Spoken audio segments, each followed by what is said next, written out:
the missionaries of Ahmadiyyat and also the leaders of the Jamaat, they also supported the Republican movement.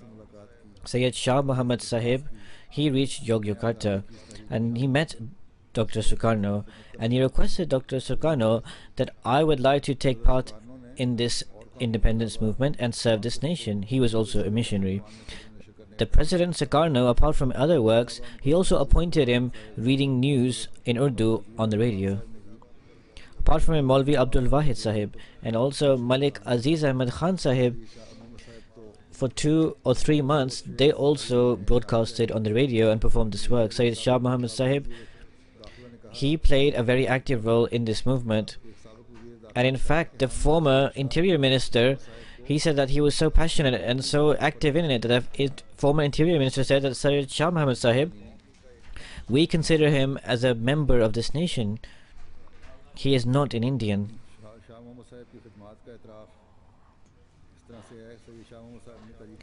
In terms of the details of the Shah Muhammad Sahib services, they are like this.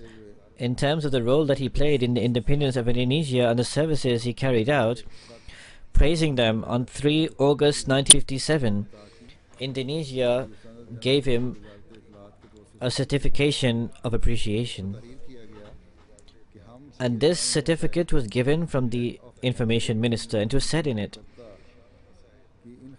that Sayyid Shah Muhammad Sahib, head of the Ahmadiyya Muslim community in Yogyakarta, these services and these excellent things that he has performed, we respect them greatly.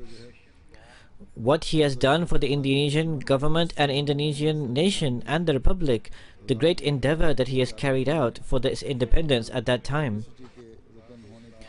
In the capacity of the Ministry of Information, the Department of Publicity, in that position, that person, he always according to his capabilities and always according to his qualities, with great fervor and great belief, he always tried to influence international people that the government of the Republic of Indonesia, it is based on truth and this movement is justified.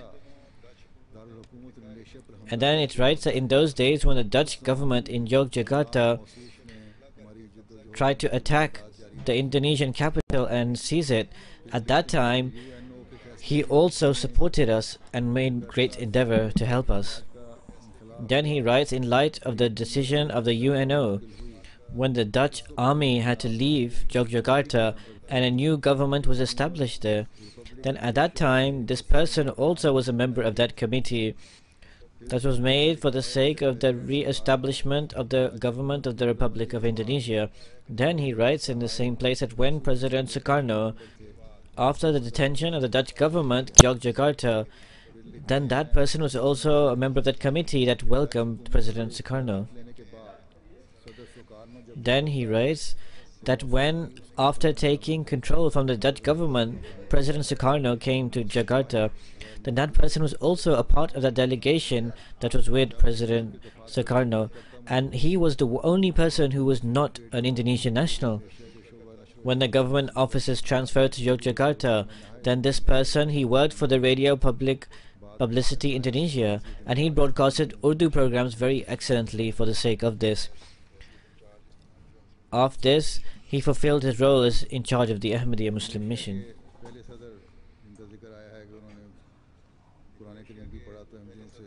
The first president of Indonesia, as has been mentioned, he read the Quran and he read the translation from the Ahmadis. So he writes in one of his book, and the name of this book is Indonesian Di Bawah Bendera Revolusi. And he writes that although I do not agree with all the views of Ahmadiyyat, in fact I reject some of them, even then its teachings and the benefits, I am grateful for it, that I receive through its literature and writings, and that is exactly in line of new and forward thinking and something which enlightens the mind.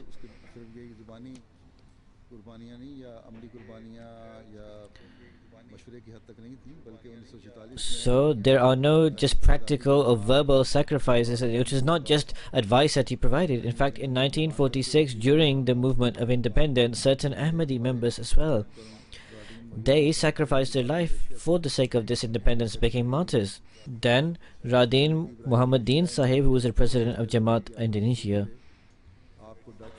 he was the secretary of the committee of the independence movement of Indonesia.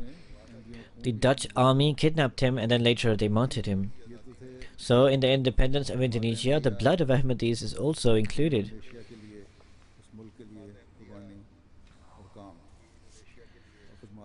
So this was the services of Jamaat Ahmadiyya for Indonesia, and also this is the mention of what they did for the sake of Indonesia.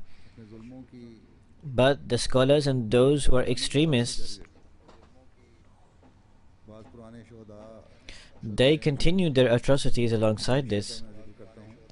Some old martyrs of Ahmadiyya